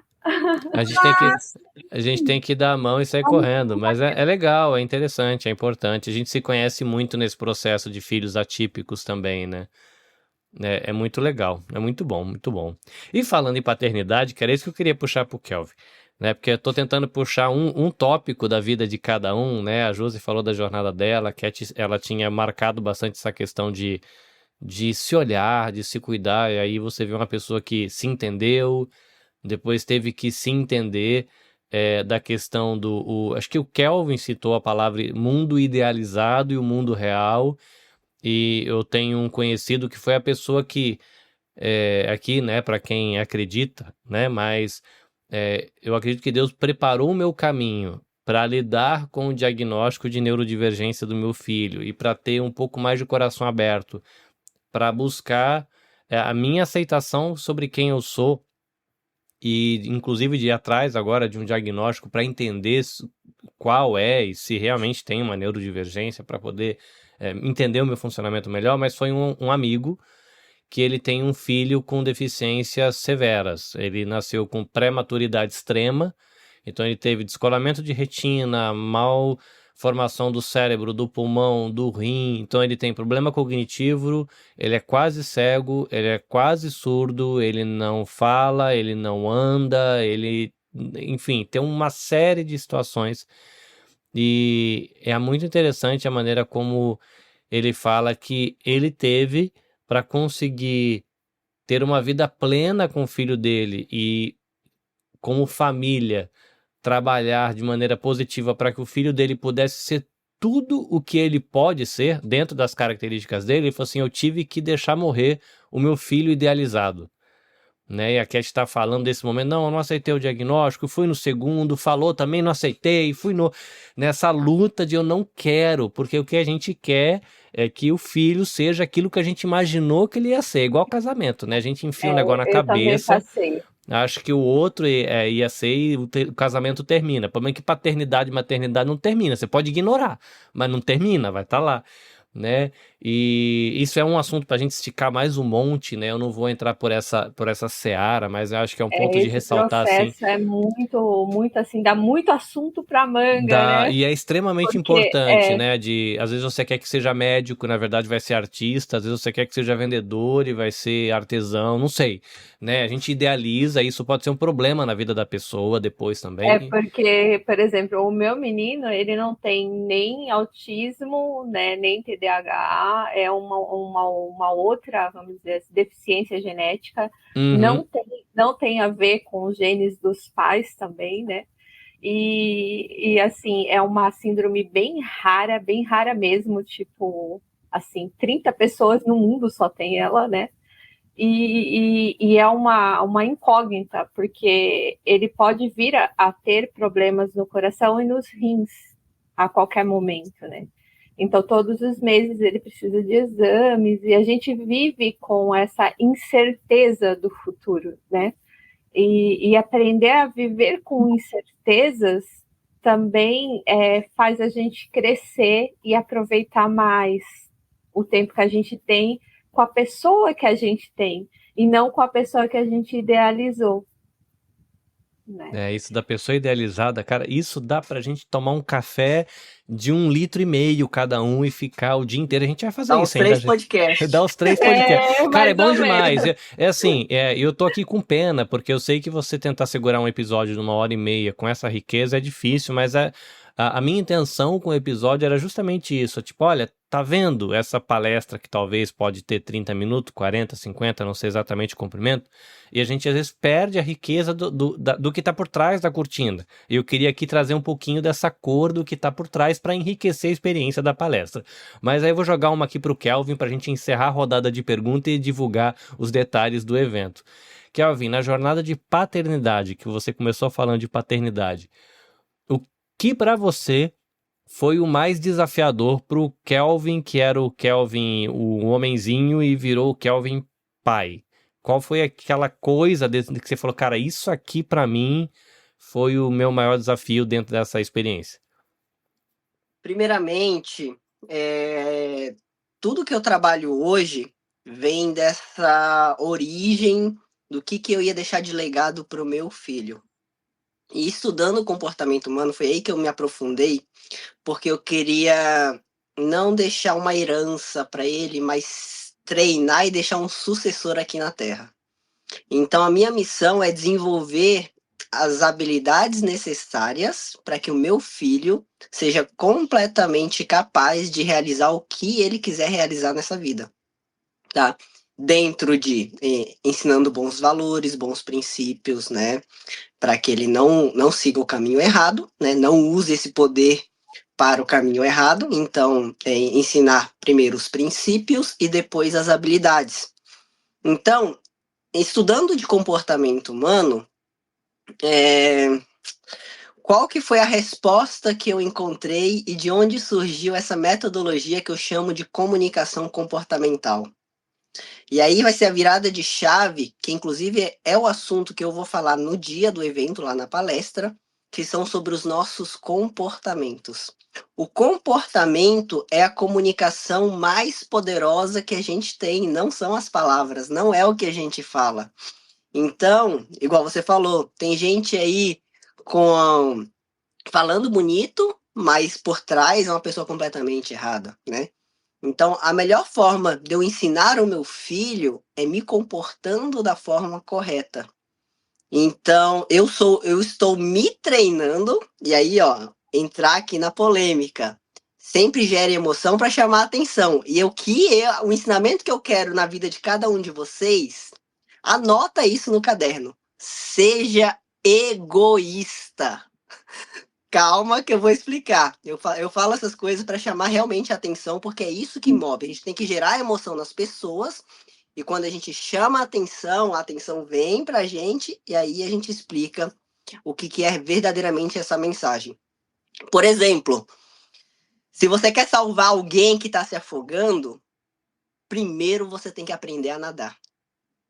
Então, seja egoísta. Eu desenvolvi um termo chamado egoísmo cronológico. Pessoas que são boas e têm bons corações têm que ser egoístas, sim. E aí que vai. É contraintuitivo isso, é contraintuitivo. A gente quer ser altruísta, a gente quer ajudar o próximo, mas tanto o egoísmo extremo e o altruísmo extremo faz mal pra gente. Porque se a gente só cuida do próximo e não cuida da gente, vai chegar uma hora que não dá. Aí a gente não cuida nem do próximo e nem da gente. Duas situações onde o altruísmo ele é quase um suicídio. Afogamento. Às vezes nem ajudar a nadar não resolve. É por isso que salva-vida nunca cata a pessoa. Ele chega perto e joga boia. Porque ele sabe que nessa entrega o outro mata ele. Porque no desespero a pessoa não vai deixar ele nadar. E voo em situação de emergência. É a máscara em você primeiro, depois nos filhos. Primeiro e depois. Porque se você apagar, você matou os filhos. Né? Se você desmaiar. E são duas situações onde o altruísmo é perigosa, né? Que essa entrega, se ela não for equilibrada, ela é um problema, né? Era o caso da Josi, né? Que a Josi citou, falou, olha, naquela situação da escola, tinha uma entrega ali, um altruísmo, e eu vivia a dor do outro, essa dor me machucava, e eu me machuquei tanto que eu não conseguia ajudar ninguém. Fica uma situação complicada. Mas interessante isso que você tá falando. Então, a minha missão é justamente essa, sabe? Mostrar para o meu filho como que o mundo funciona e quais são as habilidades necessárias e qual que é a jornada. E falando de jornada da coragem, existe, não sei se vocês já ouviram falar, vem de Joseph Campbell, a famosa jornada do herói que muita gente usa no marketing, mas a jornada do herói nada mais é do que a jornada do amadurecimento humano, tá? E é sobre os comportamentos. Então, por exemplo, a melhor maneira que eu vou ensinar o meu filho a realizar os sonhos dele é eu mesmo realizando os meus próprios sonhos. Porque eu mostro para ele que todos os sonhos são possíveis. Entende? Então, eu ensino os princípios, entrego as habilidades para ele e mostro através dos meus comportamentos como realizar esses propósitos no mundo, né? E aí, para a galera entender essa questão de se desapegar e realmente ter resultado, sair desse mundo idealizado e ir para o mundo real, entra a questão da jornada dos arquétipos. E aí, os arquétipos, eles são comportamentos que a gente tem que expressar que vai gerar resultado na nossa vida. Por isso que a maior comunicação não é o que a gente fala, é como a gente se comporta.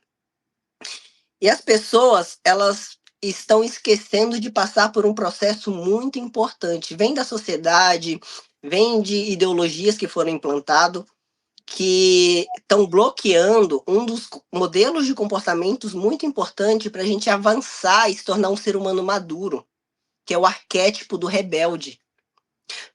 Todo herói nasce de um rebelde, só que o rebelde, esse comportamento rebelde de você ser egoísta, ele é visto como algo ruim na sociedade.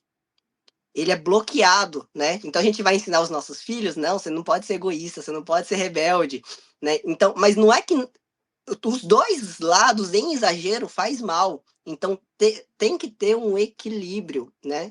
Então é necessário também passar por uma jornada rebelde, que o rebelde é onde a pessoa vai começar a se encontrar e vai entrar no autoconhecimento. Porque a vida dela inteira, ela viveu num processo onde todo mundo falava o que ela tinha que fazer. E ela acaba não se conhecendo, porque ela está fazendo só o que as pessoas falam o que ela deve fazer. E aí, quando a pessoa ela não acessa essa jornada do rebelde, peraí, eu vim para o mundo, me falaram que eu tenho que fazer isso e aquilo, mas quem sou eu no meio disso tudo? O A que eu vim pessoa fazer no mundo? ela pode até chegar no final do processo e perceber que o caminho era aquele mesmo, mas pelo menos ela se entendeu no processo, né? Falou, não, eu acho que é aqui. E não sei se eu vou citar aqui 2 livros que é a sua frase e ver se, não sei se você já conhece. Um é O Lado Bom do Lado Ruim. Já ouvi. É muito legal. E ele cita um pouco dessa questão, falando de sentimentos, tipo, qual que é o lado bom da dor, o lado bom da frustração, o lado bom do medo e o lado bom da raiva. E aí tem um outro livro que eu li que eu gostei muito, que chama Raiva, Meu Bem, Seu Bem e Meu Mal, alguma coisa assim, é uma brincadeira com a palavra raiva, que me lembrou um pouco a sua frase, porque esse livro fala assim, cara, raiva é um sentimento, sentimento não é nem bom nem ruim. Só que na sociedade, a gente fala que raiva é ruim. Sim. Por exemplo, uma mulher abusada, ou um cara que já foi dependente de drogas, ou uma pessoa que teve um casamento fracassado, e ele pode usar a raiva de você ver um negócio que é injusto, que é ruim, que é mal, e usar essa potência para gerar algo bom. O problema é quando você usa essa coisa para se destruir, para destruir o ambiente ou para destruir o outro, né? Que me lembrou um pouco a maneira como você está construindo a tua ideia. Exatamente. Acendeu algumas luzinhas nesse sentido. Né? Sim. Tem outro livro muito parecido com esse raciocínio que você está falando, que chama Efeito Sombra. Isso não conheço. Porque a gente é luz e sombra é tudo aquilo que a gente joga para dentro da gente que a gente considera negativo. Só que, igual você falou, todas as emoções que a gente tem são emoções que foram criadas e adaptadas durante o processo evolutivo do nosso corpo, né, da sobrevivência humana. Então, são emoções que foram adaptadas para a gente sobreviver. Então, todas as emoções, elas são importantes, né? Então, só que as emoções são ferramentas de energia. É o que vai fazer a gente potencializar os nossos comportamentos. Então, esse livro Efeito Sombra, por exemplo, ele considera as emoções como ferramentas. Só que é igual aquela famosa história da faca. A faca é uma ferramenta, só que eu posso usar para cortar o meu alimento, eu posso usar para enfiar no seu pescoço e te matar, entende? Então, não é a ferramenta que é ruim, é a consciência de quem está usando. Então, não são as emoções que são ruins. E aí, um exemplo que eu dou, às vezes eu tenho essa comunicação um pouco mais agressiva, né, que às vezes incomoda muita gente, mas é o quê?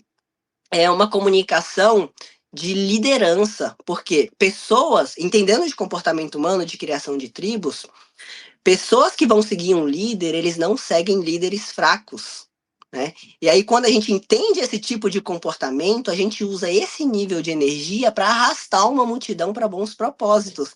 É aquela famosa frase lá do cara que vai lá no cavalo, levanta a bandeira e fala, bora galera, independência ou morte, né? Então, a forma como a gente se comunica, a nossa energia que a gente expressa, comunica muito mais do que as palavras que a gente escolhe. Então, por isso que às vezes eu gero um pouco de polêmica, eu causo uma emoção aí, né, dentro das pessoas, mas é isso que faz o ser humano se mover. A emoção é como se fosse um combustível, né? E aí eu falo, por exemplo, a agressividade, né? Ser agressivo é diferente de ser violento. Porque existem situações necessárias onde a gente vai precisar de uma energia mais agressiva, que a gente vai precisar se impor mais. Por exemplo, às vezes a gente tem um desafio, por exemplo, a palestra, né?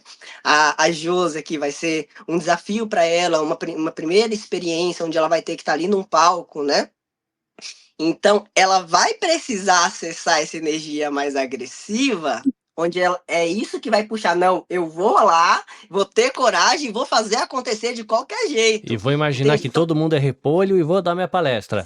Eu vou fazer acontecer. Então, se ela não usasse uma energia mais agressiva, a agressão, se ela reprimisse essa agressão, ela ia focar no medo, falar, não, tô com medo, não consigo. E aí ela se reprime. Entende? Então, pode falar. Não é a primeira vez que eu vou estar num palco em público, né? Mas, assim, vamos dizer assim, é uma coisa que eu evito. Então, assim, eu já tive em palcos, né, com 300 pessoas, mas eu evito muito.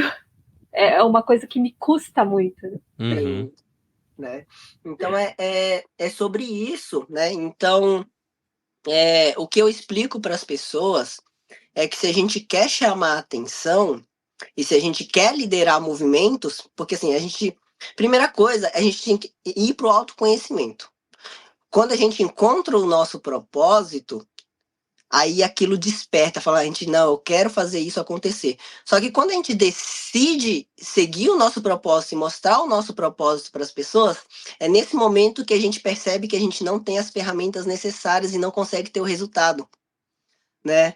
E aí, essas ferramentas de comportamento, de entender de comportamento humano, é o que vai fazer com que esse propósito seja percebido de uma forma clara nas pessoas e as pessoas entendam para onde você está levando elas. Enquanto você não entende desse tipo de posicionamento e comportamento, as pessoas não vão ter confiança, as pessoas vão achar que você está falando besteira, as pessoas não vão entender nem o que você está falando, né? Então é a questão de... por que tem muita gente aí que não tem o conhecimento igual vocês têm um conhecimento muito profundo, né, de autoconhecimento, mas tem muita gente aí com conhecimento muito vazio que está explodindo aí na internet, né? Por que isso acontece? É por causa da energia, do posicionamento. Eles têm uma energia mais agressiva, mais espontânea de chegar lá e mostrar a cara. Elas têm essa coragem. Os influencers aí, muita gente aí com conteúdo fútil.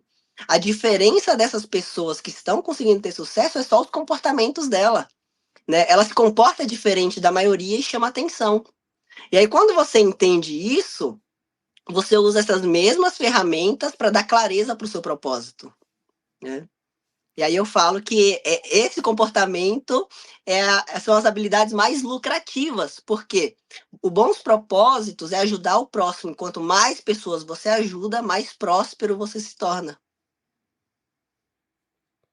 O povo fala tudo bonito aqui nesse podcast, viu, gente? Os nossos convidados são tudo chique. Gente, seguinte. Vontade dá, gente. Precisa abrir, a gente pegar um cafezinho e esticar esse trem aqui até umas 3 da manhã. Mas todo mundo tem que trabalhar amanhã, então a gente vai fazer o seguinte. Levanta a mão aí dos 3. Quem tá na ponta da língua com os dados do evento e consegue falar de boa, assim, horário, dia, local. Faz um oi, assim, quem consegue falar isso de maneira mais natural. A Josi, manda pra gente aí, por gentileza. Data, horário, quando o povo chega, onde o povo arruma ingresso, fala com quem, tem que mandar carta pro disco voador da Xuxa, como que funciona? Diga aí. Uma carta pro disco voador da Xuxa vai ficar um pouquinho complicado. Mas é assim, os ingressos tem um link lá no perfil Jornada da Coragem. Então no Instagram é só você buscar lá Jornada da Coragem, que tem um link que te leva direto para o site onde você pode garantir os ingressos, né? Beleza. Esses ingressos são limitados, então corre lá, porque não dura muito. Cabe né? Bastante, mas não cabe todo mundo, né? Isso, exatamente, né? E além, né, de nós 3 aqui que estamos aqui com você hoje, temos mais palestrantes muito interessantes, que eu acho que esse Japão tem muita gente legal, muita gente boa, que tem conteúdo maravilhoso, como o Kelvin falou, só que não aparece tanto assim, às vezes porque tem certos bloqueios, como eu, mas, assim, no dia 11, que vai ser domingo, aí todo mundo tá meio assim, porque fala assim, dia 11, dia 12, vai ser segunda, mas como assim? Né? Dia 12 é feriado, né, de verão, né? Isso, é feriado, início do feriado. Então, no dia 11, no Pátio Tiril, né, às 10 horas da manhã, que dá início, e vem as palestras dos palestrantes que estão aqui no Japão inicialmente. Então, a abertura será com a Juliana, e ela vai dar uma entrada para os palestrantes, né? Cada um vai ter meia horinha, nós vamos estar lá fazendo uma palhinha do que a gente tem para dar, né? E depois do almoço é a Juliana, e no dia 12 é somente a Juliana, uma imersão o dia todo com ela, também começa às 10, né? O encerramento é às 7 e depois começa a parte das fotos, 7 às 8 as fotos, né? Para todo mundo que quiser tirar fotinho com a Juliana, comprar o livro, que ela vai trazer livros também, né? Os livros dela. E quem é fã como eu, assim, sabe, meio bobona, vai estar lá na fila, né? Claro. E daí, no dia 13, tem uma mentoria exclusiva de 4 horas, né? Que é só para um grupo bem pequeno, de 40 pessoas, e logo depois tem um coquetel. Então, assim, esse é bem exclusivo, bem fechado. Não sei como ainda está as vagas. No site tem bastante informações. No Instagram, hoje foi postado sobre a mentoria, o que vai rolar na mentoria, tudo certinho. É só você correr lá no Instagram, Jornada da Coragem, e encontra tudo lá. Qualquer coisa também você pode entrar em contato com a Nayara, né? Nayara Ixi, gente, fugiu também. E agora? Ela tá como Nai com Y Fukushima 4 _ Psi. E o dela é verificado. É que ela tá interagindo com a gente aqui no Instagram. Ela disse que tem 8 vagas ainda para mentoria no dia 11, 12, 13, né? No dia 13, né? No dia 13. Então, e aí, assim, né, a galera aí da imprensa, você também, né, claro, estará presente, provavelmente, né? Mais uma vez, todo mundo junto.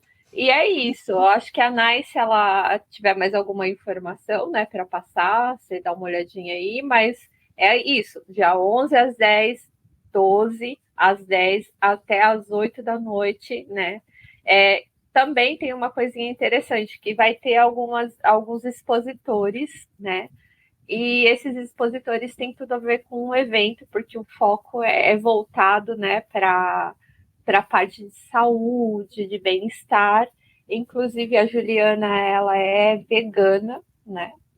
E a gente tentou trazer mais os expositores, assim, que trabalham com essa vibe, assim, né, do cuidado físico, do vegano. E também vai ter food truck lá fora pra galera não passar fome. Muito bom, muito bom. Vai ter os veganos, mas se você não quiser passar fome, é muito legal isso aí. Mas você sabe que tem uns restaurantes de comida vegana, tem umas coisas boas, né? Tem. A gente não tá acostumado, né, com esse dia a dia, mas tem uns temperos bons, tem uns negócios interessantes. Não, eu tenho bastante amigos veganos, inclusive conheço duas, né, cozinheiras de mão cheia que trabalham com a parte da comida vegana, assim, e realmente tem umas delícias maravilhosas, né, que eles fazem. É muito bom, é muito bom. Muito bem, gente, para mim não continuar esticando essa prosa que eu tô esticando, a gente tá indo, daqui a pouco bate 2 horas. Então, dia 11, 12, 13, informações em @Jornada da Coragem. Se você tá aqui no YouTube ou no Facebook, olha a descrição. Se você tá ouvindo editado nas plataformas de áudio, olha a descrição também, beleza? Como eu tô transmitindo também pro Instagram, caso você esteja no Instagram, é só olhar o @ que também vai estar na descrição.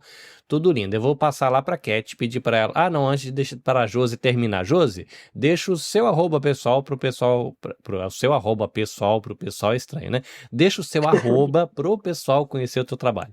Meu perfil, ele é assim. Normalmente, quando ele chega a 3.000, alguém rouba ele. Então, quase nunca tem nada postado. Eu deixo ele sempre as moscas. Mas tá lá, Josi Terapia. Bem simples, é só clicar lá. Qualquer coisa, entrar em contato, né? Que a maior parte do trabalho eu faço no off mesmo. Porque Instagram nunca vira muito bem para mim, sabe? Normalmente me derrubam, não sei porquê, qual que é a coisa, né? Mas é assim. Então é isso, é Josi Terapia, tá? Beleza. Cat, bem-vinda. Então, agora de novo, agora já é da casa, né? Então, diz pra mim, senhorita poetisa, onde o pessoal encontra o teu trabalho, de repente, aí, não sei se tem livro ainda para vender, vai encomendar livro. Diga. Tenho livro ainda para vender e dia 20 e 21 desse mês de julho eu tenho uma imersão no rancho chamado O Poder de Ser Mulher. Então ali a gente vai trabalhar com desbloqueio feminino ali. Então quem tiver interesse, entre em contato comigo pelo Instagram, Cat Akamine OFC. O UFC é de oficial, só por curiosidade? Isso. Ah, que Isso. chique. Eu fiquei tentando entender o que era esse UFC, agora que você falou, meio que o som me trouxe. Mr. Kelvin, diga, onde o povo lhe encontra? Instagram, Kelvin Nakashima. Só colocar lá, Kelvin_Nakashima. E dentro do meu Instagram tem a maior comunidade de heróis e deusas, criadores da própria história, que eu carinhosamente chamo de Castelo do Mago. Só entrar lá no meu perfil, clicar no botão assinar, que você vai entrar nessa comunidade onde eu ensino pessoas comuns a se tornar os heróis da própria história. Maravilha. É isso, gente. Então, @Jositerapia, @CatAkaminiUFC, @Kelvin_Nakashima e @Jornada da Coragem para você saber tudo que vai rolar no evento. Os outros 3 palestrantes que a Josi comentou, né, eles vão estar, se tudo correr bem, não tivermos nenhum imprevisto, na segunda parte desse bate-papo. Essa é a primeira parte, nesse episódio de hoje, e acredito que semana que vem, se eu não estiver errado, vai ser a segunda parte onde a gente recebe os 3 outros palestrantes para ter esse bate-papo também, que agora eu já sei que vai dar 1h30. Aí, lá no dia, lógico, tem aquela esticadinha de prosa com a convidada lá do Brasil, que ela vai estar no corre-corre, né? O acesso é um pouco mais difícil do que a galera aqui da comunidade. Mas é isso. Para você acompanhar o meu trabalho, @AnabecastJP no Instagram. Eu sempre tô por lá, todo dia eu tô indo pro trabalho e eu faço os meus videozinhos matinais compartilhando alguma coisa. Tem @AnabecastJP no YouTube, para você que curte acompanhar bastidores de gravação, como esse aqui, que, né, depois vai ser editado, tirar ruído, corta o que não precisa, põe a musiquinha, aí vai para as plataformas de áudio bonitinho. Se você gosta de acompanhar os bastidores, interagir igual a galera tá interagindo aqui, @AnabecastJP no Instagram ou no YouTube.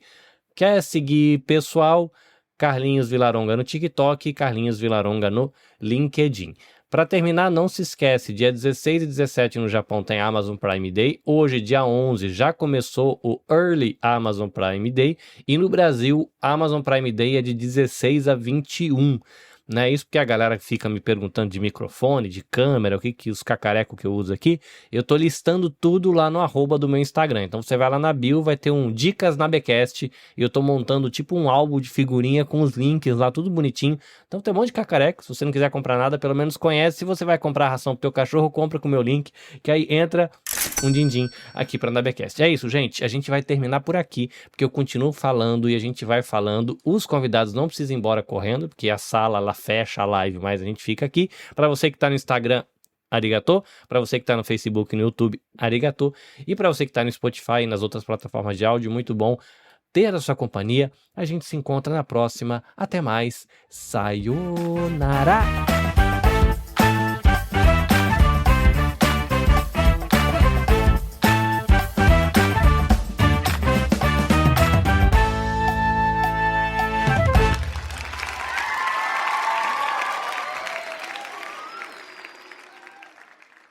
Este Este episódio foi editado pelo Nabecast. Saiba mais em www.nabecast.jp. Nabecast, conectando pessoas, desenvolvendo amizades, construindo parcerias e compartilhando vida através de podcasts.